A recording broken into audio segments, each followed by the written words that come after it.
active shooter at the top. This might be an individual with body armor. We are starting with breaking news. There has been a mass shooting at the Tops on Jefferson Avenue in the city of Buffalo. A lot of people very, very disturbed, upset by this. There's a lot of yelling. And then inside the Tops, he said he saw the suspect crouch down and shoot around. Buffalo is in mourning tonight after a gunman opened fire at the Tops supermarket. 10 people were shot and killed. 3 were taken to the hospital. This was pure evil. It was straight up racially motivated hate crime from somebody outside of our community. We speak for the dead. And when we speak for those who have lost their life, we are going to bring them justice, their families justice, and this community justice. People have also started a candlelight vigil across the street. Even in the past hour, the amount of candles and cards and flowers. It's hard to know what to say. This is my community. I know this community well. I've walked these streets. This is the worst nightmare that any community can face. And we are hurting and we are seething right now as a community. The eyes of the nation are on Buffalo. And those eyes are full of tears, and they're full of sympathy for the violence and the tragedy that's been exacted on good, innocent people. Evil will not win, I promise you. Hate will not prevail. And white supremacy will not have the last word. I can only imagine. Father, we come now for families of so many whose family members left the house to pick up bread, to buy eggs and butter, to just go to work. How dare you! I need a village to help me raise and be here for my son because he has no father. We pray for those families, that they may be comforted by you, even when evil has struck our city. We pray for every person in this community who witnessed it, every child who may have seen it, every mother who will not see their child tonight. But we're not just hurting, we're angry, we're mad. But how else can we honor our mother? How else can we uphold the things that she put in us, the things she believed in? Pray for guidance. Pray for peace. Pray for unity. But most of all, God, we pray that justice be done. In Jesus' name. Amen. Amen.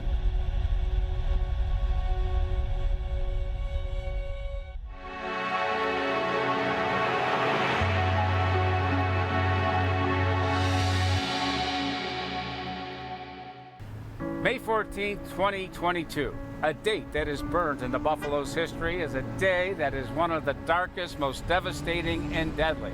On that warm spring afternoon, here at the Tops Market on the city's east side, 10 beautiful black lives were lost by a pure act of evil.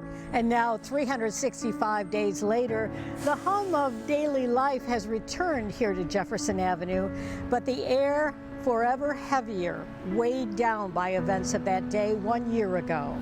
In the next hour, we're going to reflect back on 5/14, on what we lost, on what we learned, and how we continue to heal.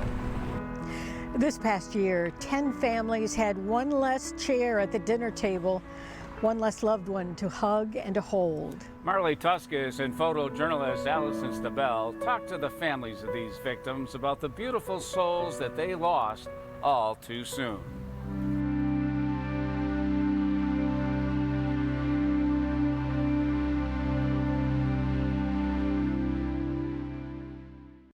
Ten beautiful lives were lost on May 14th, 2022, ripped from their families over the color of their skin.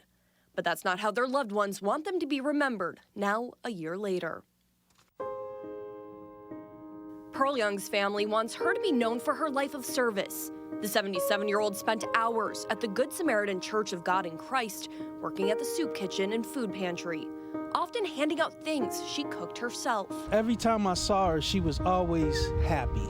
She was always willing to help somebody else. She was always willing to give God glory and give God praise. While in her 30s, raising 3 children, Pearl got her bachelor's degree in social sciences from the University at Buffalo. Up until her death, Pearl would teach as a substitute for Buffalo Public Schools. Ms. Young loved the students that she taught. Her love was infectious, and the kids loved her back.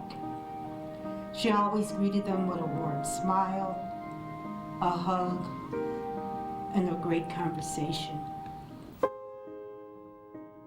Catherine Massey's family says she was a gentle but strong soul. A fighter for her community, the 72-year-old was called the mayor of Cherry Street. She advocated for civil rights, education, and federal regulation of firearms. Cat Massey was a friendly activist, or an activist with a smile. One who she was going to get what she wanted, she was going to demand what she wanted, but she was going to work with people to get what she wanted. Fiercely passionate, Kat's loved ones say she was always motivated by love. You always hear that nobody's perfect without flaw. But when the Lord made Kat, he made her the exception to his rule. A father to 5 children and grandfather to 3, Andre McNeil was visiting Buffalo from Auburn, New York. He had been at the Top store picking up a birthday cake for his 3-year-old son. His loved ones say for Andre, family always came first. I made my dad promise me to stay on top of his health because I didn't want to lose him. And even though we had separation in life, once we did rekindle, we were inseparable. I called him for literally everything, especially when I wasn't getting my way because I knew he would make a way. Andre loved music, listening to it, and playing the guitar. He also enjoyed poetry, but overall, he loved being there for those closest to him. If you would have stopped and had a conversation with him, your whole life would have changed. Your whole life. Warm, honest, and brave are just some of the words loved ones of Geraldine Talley used to describe her. Those that knew her best say she would give anyone the shirt off her back. Very Southern woman, Baptist roots, Grove Hill, Alabama. She loved cooking for her friends, for her family, co-workers. She was especially known for her baking, cheesecake being one of her specialties. Her son Mark says his mother was protective and would call him almost every day. In the wake of her death, he created Agents for Advocacy and says he thinks she would be proud. I always told her to man up every time she had to deal with something, so I'm pretty sure she would tell me to man up and keep doing what you're doing too. Hayward Patterson was a loving father of 3 and a man of God. As a deacon, he led State Tabernacle Church of God on Glenwood Avenue for more than a decade. Deacon Patterson was a little of everything in this community. He was a greeter, you know what I mean? He was an usher, he was a deacon, and he was an armor bearer. And most of all, he was a community servant. Hayward, also known as Tenny Boy, Boy Tenny, or just Tenny, would serve the community in many ways. He often spent time at the soup kitchen, and nearly every day he would drive people who were without transportation to and from the Tops on Jefferson Avenue, only taking whatever they could pay. The sweeping, the vacuuming, he would do cleaning, he would help out with the pastor, he would help out me in the back. He would stay here to make sure I was safe. And then he would also go up to Tops and do gently, making sure those who didn't have transportation would be able to shop and get their groceries home. He was a man of service. A warrior. Celestine Cheney survived breast cancer and 3 brain aneurysms. The thing that I think that we want to hold on to was her level of resilience.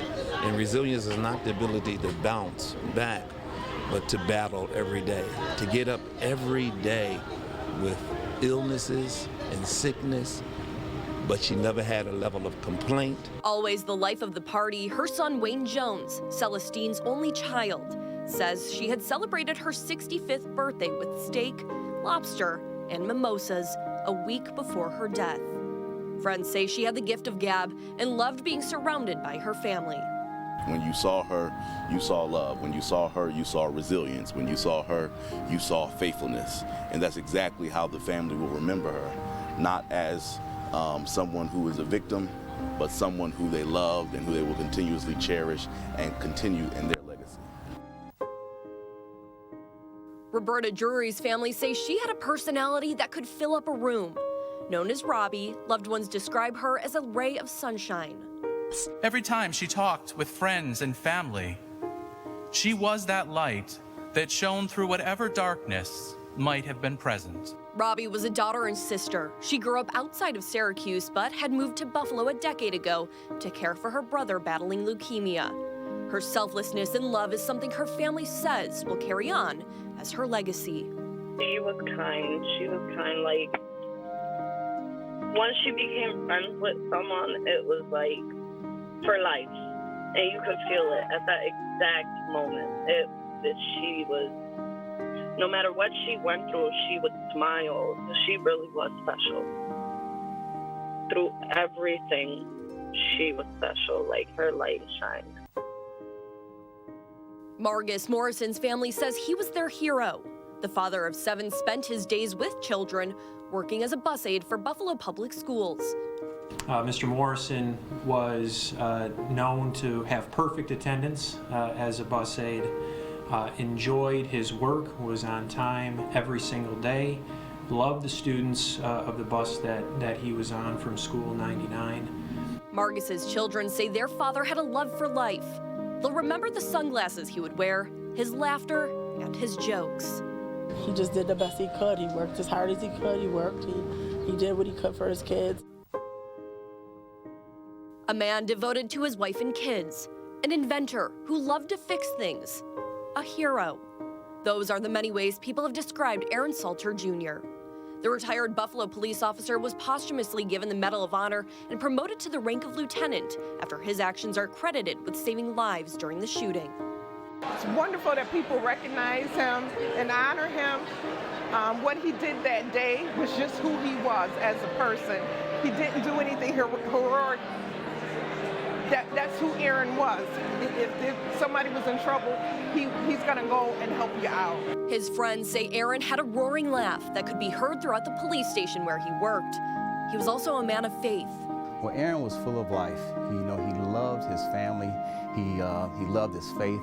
He was a Christian, and Christ was the head of his life. And he was just a man who really cared about the community.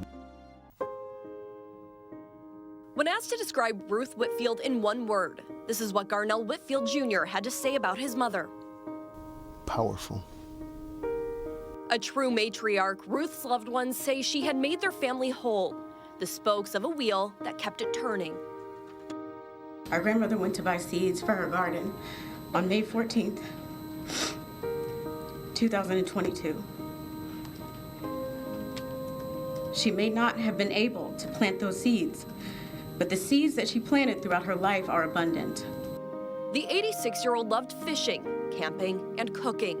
She also loved her church, Durham Metro, located on Eagle Street, right across from the apartment where her family had lived for some time. Garnell says on May 13th he had been with his mother, but left to meet with a person to fix the church's roof, which was in disrepair. That's the last time I saw my mom.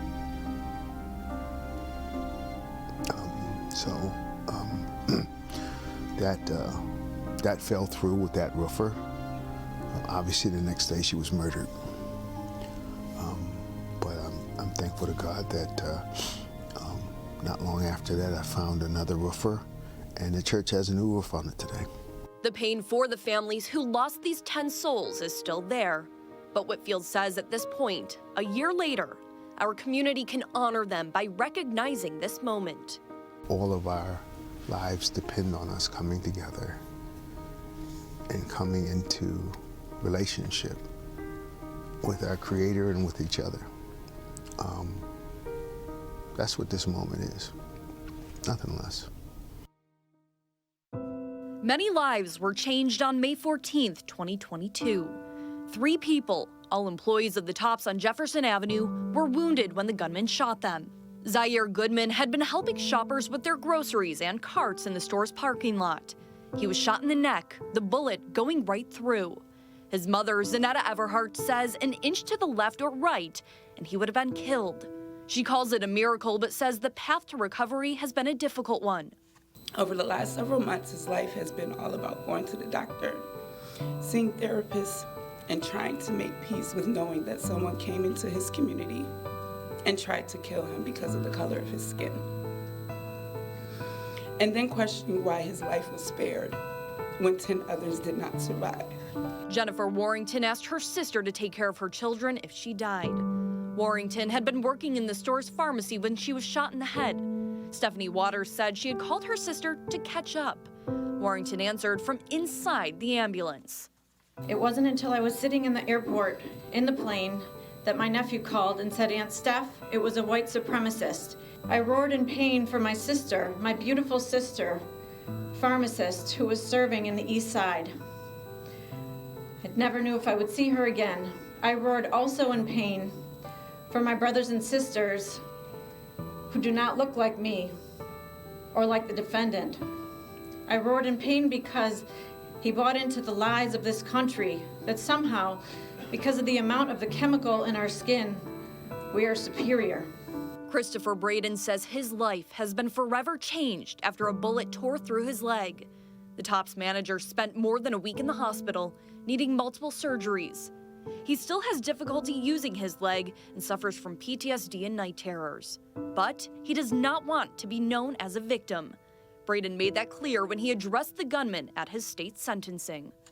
I could speak for hours about my injuries and treatment, as well as the permanency of these injuries, the stress of not being able to return to work, the pain I suffered hospitalized that continues to this day, extensive rehab I have gone through.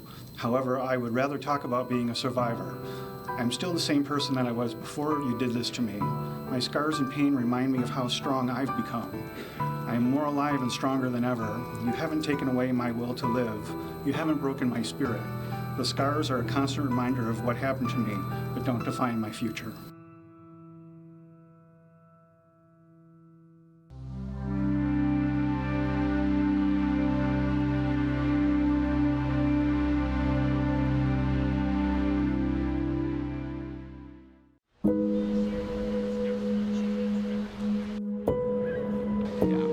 May 14th, although it wasn't one of my relatives that perished, it was still probably one of the worst days of my life. I was broken. I cried, and I'm still crying.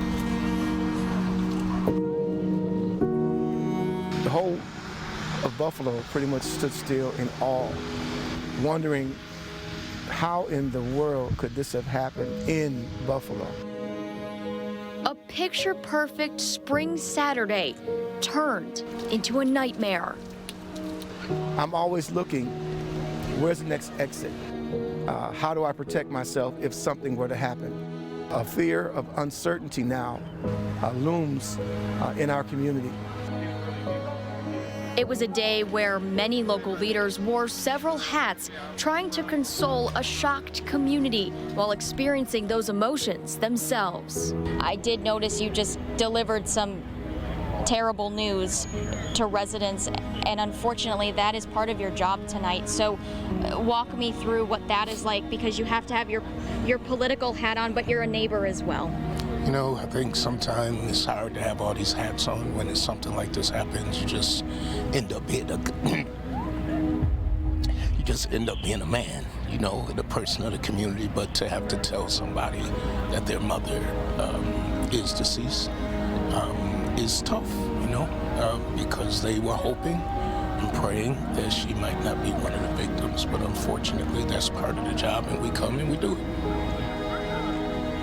But knowing, and it's kind of crazy that I did, knowing that I was getting ready to tell somebody else that their mom had passed, it was hard. It was very hard. And then to tell him and to see his reaction, and he knew the reaction as we were walking toward, he knew the news, and then her sister, it was tough.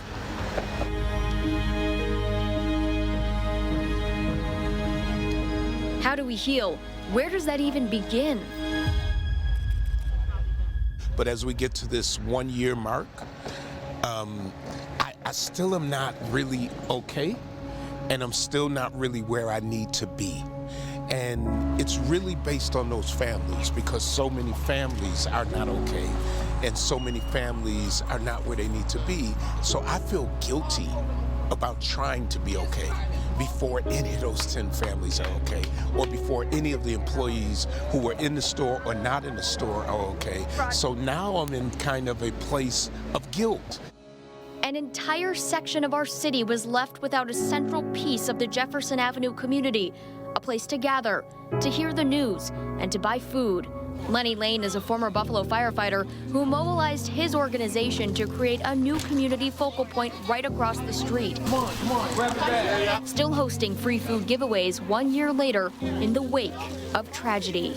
Took everything that I was going through, all that anger, all that frustration, you know what I mean, all of that stress, and really getting out into the community and serving the community and letting them know that we are still thinking about them, we still caring for them, and we still love them, and we're going to do all we can to make sure that they get through this healing process. While the raw pain and emotion remains, many wonder where the city goes from here, moving forward with change while remembering the past.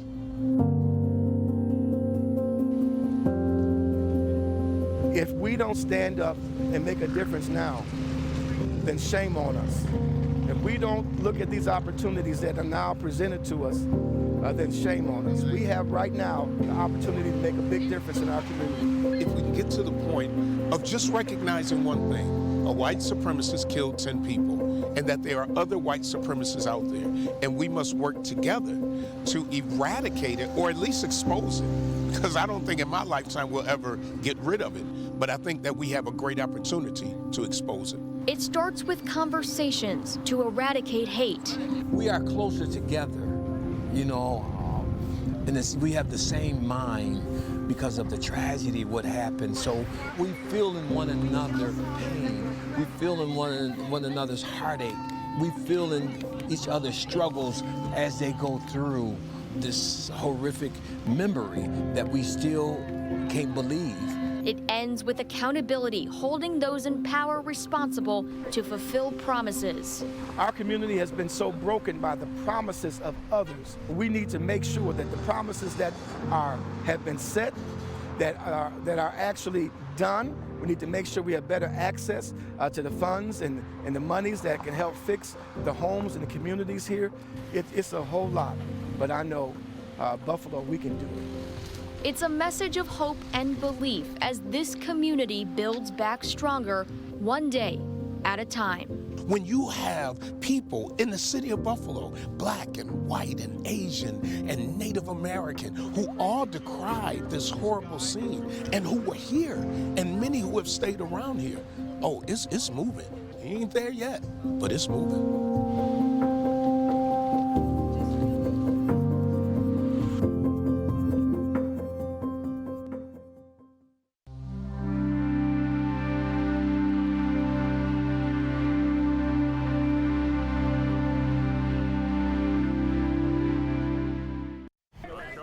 I remember it's like it was yesterday. I was down near New York City at an event on the Hudson River, and I was told I needed to leave the event immediately, and took a plane up. I was here within an hour and a half. So I went immediately to the site, and as I was traveling, was getting all the details, and it was like a kick in the stomach because I knew this is my home. You know, there's tragedies that happen all over the country. Sadly, 200 mass shootings this year alone already. But to me, it was my hometown. I've been to that Tops. I've been in this community countless times. And so we came, we gathered, we consoled, and I knew I needed to stay. I stayed for a number of days and brought my team up because it was just the beginning of a long healing process, which is not over yet. What was your mission immediately following the shooting then? To make sure that everybody on the ground had the backup law enforcement to help with any investigations that were required, to go to the home of the perpetrator and find out You know, what was on his computer? What was, you know, were there any other weapons in the home? So our state police were involved in the investigation. Me personally, it was to show up and to literally just show my commitment to this community by being here physically and wherever I was needed. We met with the mayor, we met with the county executive, we met with everyone involved in the community, and then finally met the families. It was one of the toughest days of my life, just to know that a town that I care so much about, a city that is my home, was searing in pain. And this happened in your state, and you're touching on it. Was there an added urgency or horror for you because it happened in your hometown? You know the people here. And this is something that we've read about in other cities, you know, Newtown, Connecticut, the slaughter of children, and Parkland, the killing in Florida in a high school, all the way back to, you know, Colorado. I mean, it's all been part of our lives, but you read about it in the news. You saw the images on television. This was the first time you experienced the event unfolding before your eyes, the aftermath, the people on the streets, the bewilderment, people in disbelief of what they knew had happened, and asking so many questions. Why? Why did this happen to my loved one? Why this community? Why did this individual with such hate in his heart choose to come to Buffalo, so far from where he lived? And it turned out this community was targeted, not because he had a connection, but he literally researched and found the community with the largest black population and the closest drive to his home. This was 3 hours from his home. Communities in Brooklyn, the Bronx, the city, were 3.5. It was that random that he said, I'll go to Buffalo. And that is what is so shocking. Well, a year out, are you satisfied with the services that had come from the state? We've provided many services, but if there's still a need, we'll still be here. We're not walking away from this. This was not a one-time, here's some money, good luck. My team is constantly on the ground here, working with the community partners and finding out what other support is needed. And the economic investment here. This has been a catalyst for people to say, you know what, we really should be building more houses there. We should be fixing up the storefronts. We should be creating incubators for small businesses that'll grow into bigger businesses. So it's, even before the shooting, I announced significant money for this community. After the shooting, brought even more. But it's also lifting up this community to give them the resources to help themselves as well. One of the steps you took immediately after the shooting was to pursue tougher gun measures, and you did sign a package of legislation. Is there more that you want to do in the area of gun control measures? You know, we've banned this AR-15, which is used in more of the mass shootings than any other weapon. We made sure that, and they had been banned, but the individual who committed these heinous murders in Buffalo literally went to the neighboring state, Pennsylvania, and picked up a high-capacity magazine. We should have a national ban on AR-15s, military-style assault weapons that only belong on the battlefield as they had been when they first were unveiled. We banned ghost guns. We banned high-capacity magazines, as I mentioned. We also made sure that there's more background checks. And the red flag laws have been the most significant change. We have over 10,000 guns that have been removed from the streets because something went off. Someone finally saw something that gave a warning, where they're allowing the police to go look and see whether this person who could do harm to themselves or others had access to guns. We're making great strides, but I'm always looking to make sure that New York is number one when it comes to gun safety, protecting our community, and whether it was banning the armored gear, the vest that this individual used. If he hadn't been wearing that vest, the security guard who was so brave at Tops would not have lost his life. He would have been able to stop the shooter. So we made sure that that was part of the law as well. Governor, do you think this mass shooting, this terrible event in your hometown, has informed or changed the way you govern in any way? For instance, would you be more apt to pursue gun-related issues, or would you perhaps focus on the differences, the inequities in our lives, access to food and services, that kind of thing? Has it changed you as a governor? You can't go through an experience like this as deeply felt my emotions were. I had to translate them not into pain for myself, but to translate that into policy and changes, to give this community a sense of hope that I've always cared about Buffalo, I've always cared about the East Side, but now the rest of the nation and the rest of the state were paying attention to this community. And it was a moment in time where I knew that I could translate that into policies that would matter and prevent the next crime, perhaps. We don't always know for sure, but I wanted them to know that these lives were not in vain. And that's why we've had changes in how we're addressing mental health. We put money toward communities in our criminal justice package, communities that were part of the whole trauma from shootings, whether it's the mass shootings or the day-to-day gun violence, which has traumatized communities all over this country. We're putting money to help them heal with mental health support and alternatives to incarceration, all kinds of support services, and gun disruption programs, violence disruptor programs. So yes, it's changed me. I think it's made me appreciate the resiliency of the people where I come from, how tough Buffalo is, and I need that often in my job, and I draw on that, you know. And I'm reminded of the blessings that I have. My family is still doing well. They're okay. There's a lot of families here that don't have that blessing in their lives, and so that motivates me to be the best I can be, to be their voice, the voice of those who feel they've been voiceless for too long. And yes, so it's changed me in a positive, powerful way. This is just too many. And I want to make sure that our country does not become desensitized. As shocked as we were on May 14th in 2022, there have been so many mass shootings since. I don't want Americans to become complacent and accept that this has to be the norm. We have to stop the proliferation of these guns. We have to allow communities to heal and value each other, and to stop the mental illness or whatever causes are out there, and those who are white supremacists, as this individual was. Where is that hate coming from? It has to stop. And if the social media platforms are the purveyors of this and the way that this is spread, they need to be held accountable as well. So I have a lot of emotions over this. But all I know is on this anniversary, I could not be prouder to be from a city like Buffalo that took pain and turned into a positive outcome. And that's why I love this city. Thank you, Governor. Thank you.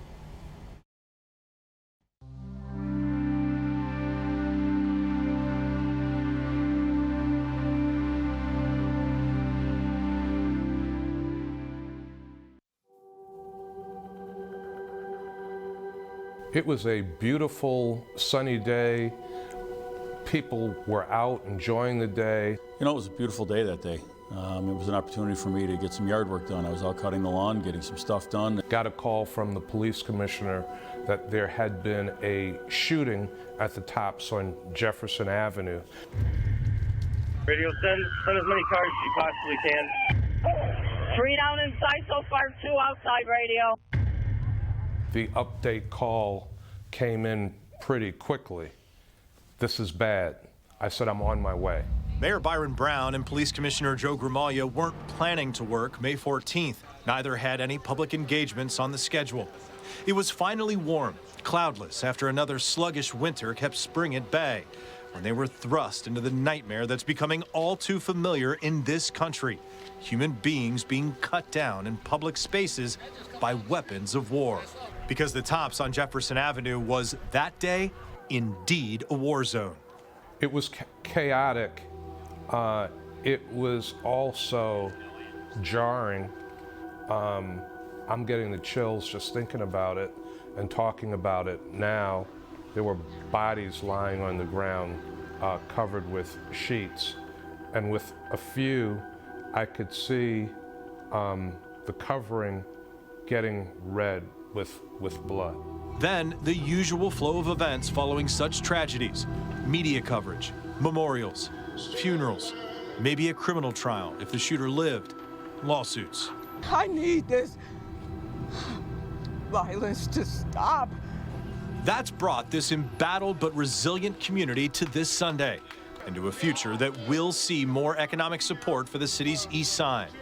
I wanted to know if the millions from the city, the tens of millions promised from the state, millions more from the federal government would be enough for widespread evidence-based progress. Brown says that's only part of the answer to a question that's drawing frustration. It's not enough money. Several $billion is not enough money to completely turn East Buffalo around. It is a start if the money is spent wisely, if the design of how the money is spent is intelligent. It has to be measured on, are Black people working? Are Black businesses participating? Are Black children getting more educational opportunities? Are Black homeowners getting resources to invest in their homes? Are private sector businesses that formerly discriminated either privately, quietly, are they doing more to open the doors of opportunity to people in the Black community? Why do you think that question frustrates you?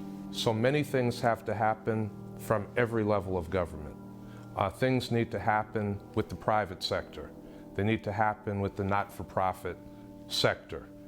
Need to happen with the people themselves. All of those things have to work together for progress. White supremacy had long since made its way from the dark corners of the internet to the undeveloped mind and soul of the gunman by the time Gramaglia was named commissioner in March of 2022. The plan for the deadliest day of his career was already set, and Gramaglia could do nothing to prevent it. There's no gang nexus. There's no hotspot for that. There was nothing measured. There was nothing out there. There was nothing that we've seen to this day that we missed a sign or that we missed a social media post or, we missed a report or something. And that's the hard part to deal with. And while warning signs were apparent in the shooter's hometown of Binghamton, in his school, and with the state police, they were absent in Buffalo. But Gramaglia knows the rapid response to the grocery store by his officers prevented continued carnage on that day. He had plans to calmly walk to his car. He left his car door open for a reason, to get back in that car and to drive up Jefferson Avenue and kill more people.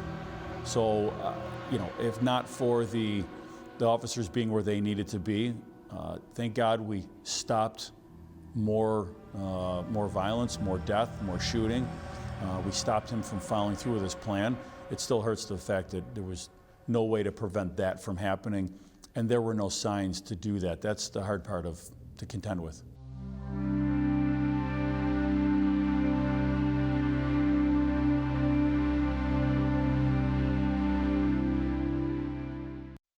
After 5/14 happened, millions of dollars came to Buffalo to help out survivors of the shooting and also families of the victims, also community organizations directly impacted.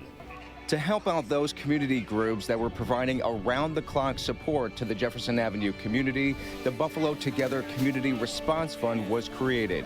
Grants ranging from $5,000 to $20,000 were quickly given to dozens of organizations that were on the front lines, helping families cope and to put food on the table, like the NAACP and the Delvin Grider Community Center, where President Joe Biden spoke after the massacre. May the soul of the fallen rest in peace and rise in glory. In total, the fund raised $6.2 million, money that came from foundations and companies across the country and thousands of individual donors.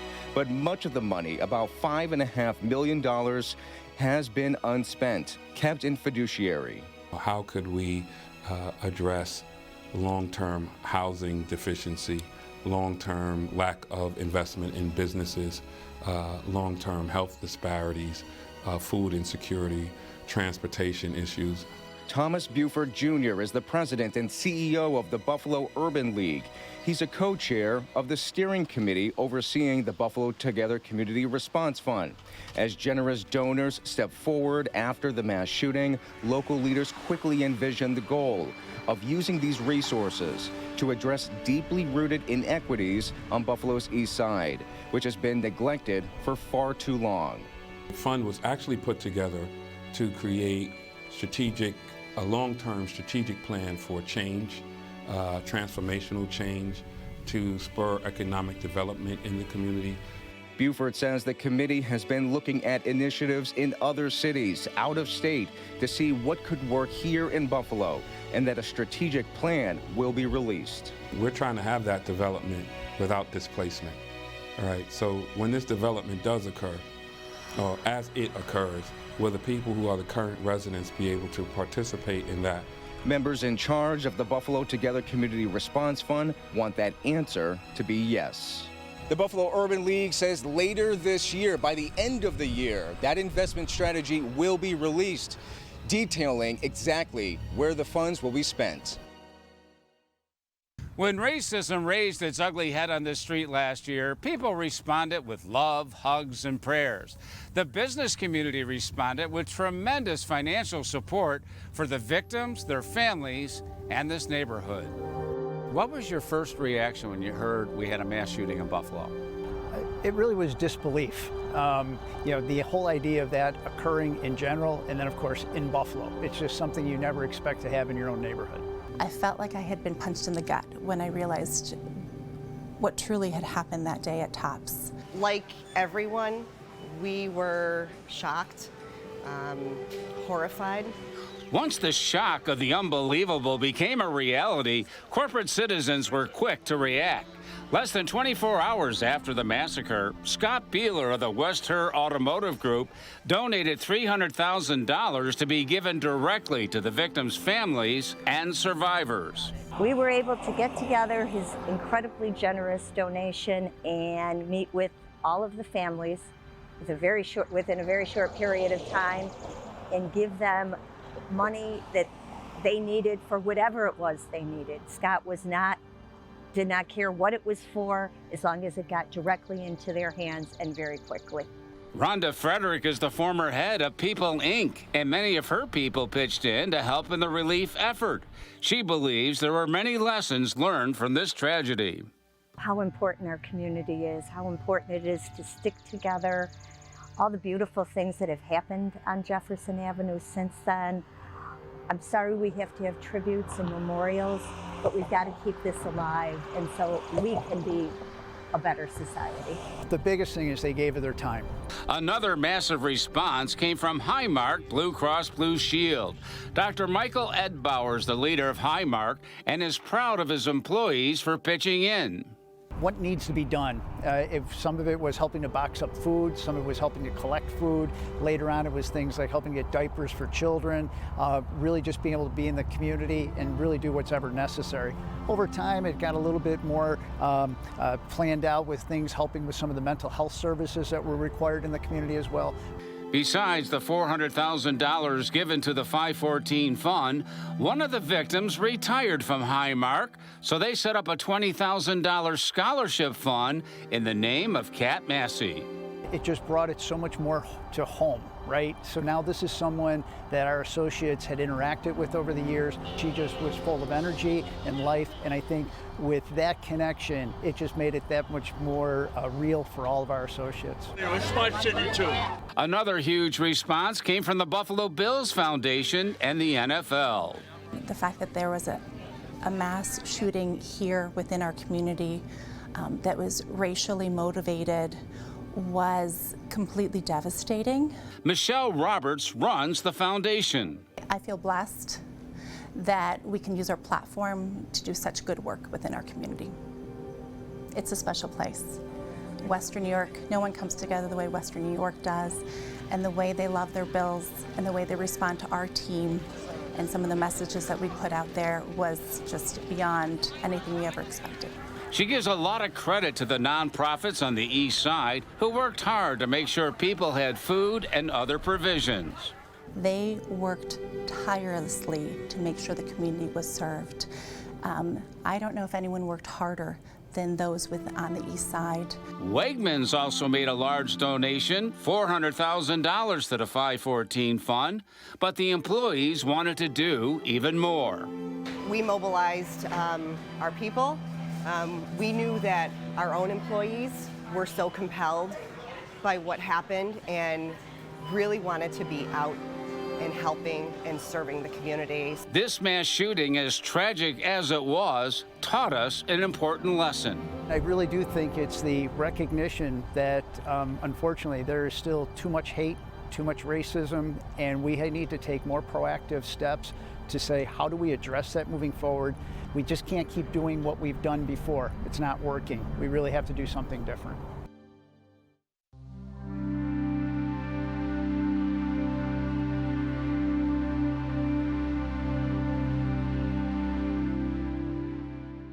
There are thousands of books here at Villa Maria College for Zanetta and Zair's book club. And with each book, the hope is to turn the page on racism and open the youngest readers' minds to diversity and inclusion. It's about celebrating our differences, right? Our differences should always make us curious, not angry. 1 year ago, Zaire Goodman was working at the Tops on Jefferson, helping an elderly woman outside with her cart when he was shot in the neck. He was one of 3 survivors. In the days that followed, something beautiful was born out of tragedy. A lot of the people wanted to give money, and they're like, where's your GoFundMe? You know, we want to send Zaire money. And I was like, we didn't start a GoFundMe. And so in lieu of a GoFundMe, we decided to start Zanetta and Zaire's book club. Zaire and his mother, Zanetta Everhart, put together an Amazon wish list and asked people to buy books. The world answered their call. They have collected over 18,000 books and counting, with Villa serving as the distribution hub. Of course, education is what we do. She also saw education as her primary response and realized that education is the key to changing people's hearts and minds and getting them to understand these very complex issues. We've done readings at schools, at libraries, at community centers. We've taken books to daycares. So many people have reached out to us. For Black History Month, we did an amazing month-long program partnering with the Buffalo Bills. And, you know, that was just amazing. We were all over the place, and the kids lit up. The goal is simple: foster a new generation of compassionate leaders. For people who are not African American, right? It's a window. These books are windows into the lives of African Americans and Black people in this country. And for Black people, for Black children, those books are mirrors, which is extremely, extremely important. Representation matters. Kids who see themselves depicted in books, that matters. Zanetta and Zaire want to turn their book club into a 501c3, a beacon of light that will last forever.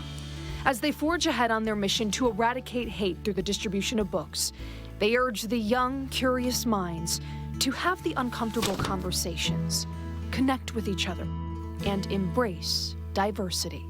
Give people grace. Try to do your best to pick up a book, read about people. Come out from behind the screens and the games and stuff like that and actually talk to someone in your classroom who doesn't look like you. They're probably exactly like you are.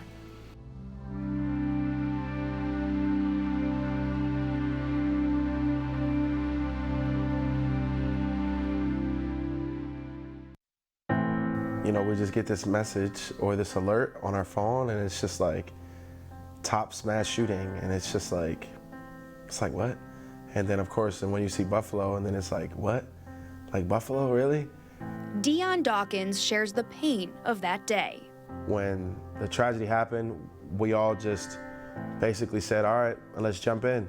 You know, like on that block specifically, in those community centers and in those libraries and in those food kitchens and in those little kind of corners where, you know, people could just line up and get a fresh meal.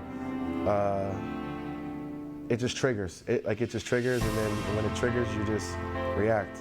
This was just days after the Tops mass shooting, as members of the Bills, Sabres, and Bandits went to do their part. With a situation like this, in any situation, people just need to keep pouring into it over and over and over. That's exactly what Dion did, as he raised money through his cornhole tournament and even surprised Andre McNeil's son for his birthday.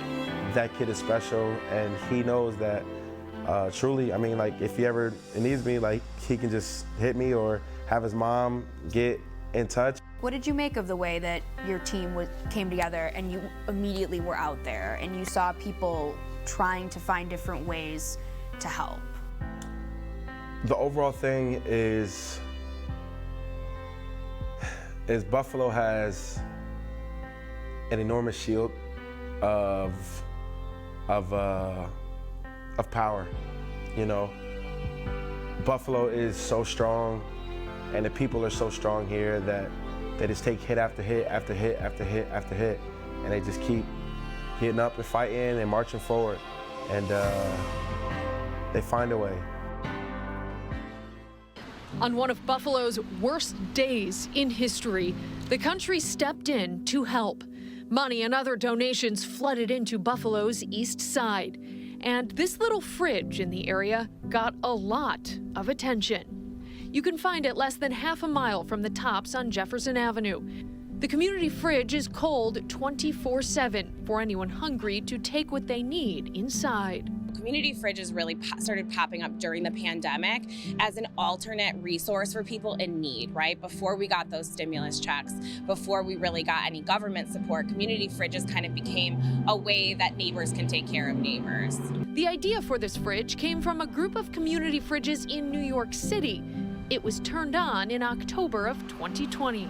We just find that this gets a lot of foot traffic and a lot of people in need of food in this area. When a gunman killed 10 innocent people at the grocery store on May 14th, 2022, the community fridge posted to their popular social media account a Venmo account that people could donate to.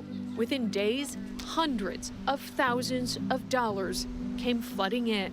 Other donations came in as well. We had people on the ground starting from that Sunday. People were tabling, dropping off bulk donations. Essentially, everyone went into crisis mode. For about 10 days, they took in and gave out an immense amount of food in the community. They weren't and still aren't a 501c3, so group leaders got help setting up a bank account and got to work spreading out the money amongst other organizations doing good work in town. We knew that we had a job to do in reallocating these back to other organizations, Black-led organizations, other boots-on-the-ground organizations. Here's a list of everyone who got money. 10 organizations in all received donations in late summer last year. The community fridge gave away more than half of what they received. The rest of the money will go toward their own mission. And this isn't the only free community fridge in Buffalo. This one is called the Big Herc Fridge. You can find it on Herkimer Street on the city's west side. There's another one at the Buffalo Collegiate Charter School campus. Today, despite what happened on May 14th, the mission of the fridges is the same as it was in 2020. Help feed neighbors who may be struggling. Our hope is that the community will make donations to the fridge, take what they need, and leave what they don't. The greatest need is people.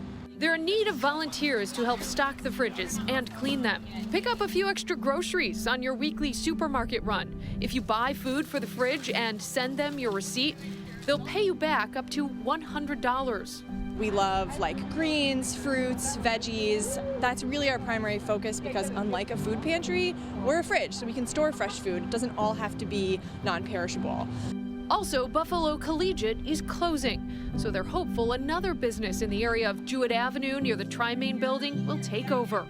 For more information, go to buffalocommunityfridges.com. When students decades from now pass through the Buffalo History Museum, what will represent May 14th, 2022? That's the conversation that we gotta have. 514 didn't just happen. It's been in the making for hundreds of years. What artifacts will sit enclosed in glass? Whose recorded voice will recount the earth-shattering pain? What documents will share America's systemic issues with race? I want to be remembered in death as the impetus for the change that we are working for. Garnell Whitfield lost his mother Ruth at Tops on May 14th. It's a day that will forever be seared into the history of Buffalo, New York. Whitfield says the history behind what bred the murder of 10 innocent people needs to be documented, as do the memorial items left at Tops in the months that followed, and the stories of those lost and traumatized. It's important work. I mean, one of the problems with where we are today in our society is our history has not been preserved. Our history has been told by others, if at all. And so it's very important that we start preserving our history, that we start being the authors of our own narrative. A mile away from the Buffalo History Museum's cherry blossoms and marble columns sits its resource center. That's where memorial items with the names and images of those lost rest safely. Artifacts placed at the scene with messages of hope and change were saved from the destruction of Buffalo's winter. Melissa Brown is the museum's executive director. I can sit here and tell you, I don't have all the answers for how this collection is going to take shape in our community. But with the help of the victims' families and community stakeholders, the museum is looking for answers. We're growing our partnership base because the first part is just ensuring there's a record. And then the way you and I might interpret something might be very, very different from the way a historian who's looking back on this event 60 years from now. We just want to make sure there's an authenticity to the record, that there's a fullness in the record. Brown meets with the victims' families monthly to discuss preservation progress. She says a key piece of documenting May 14th goes beyond the preserved memorial pinwheels and signs. There's a call to action, a call to communicating, like, what is racism? What is the history in our community? What is the history of segregation that has impacted this community for generations? And there is a universal agreement that those stories need to be discussed. This is one piece of a greater story that didn't just start that day. The Buffalo and Erie County Public Library is working to help record spoken history of community members this fall. I know it's going to be a very difficult time for the community and especially for the families of the victims. And I just want them to know that we're going to do our best to make sure their stories are told. So will there be an exhibit? Melissa Brown says that answer is being worked out. For the time being, her focus is on making sure the complex history of May 14th is saved. The exhibit I want to see is people doing it differently, treating us with respect. I mean, that's the exhibit that's needed. America needs to own up to its history, to its past, acknowledge our contribution to this nation, to this world, and do differently going forward.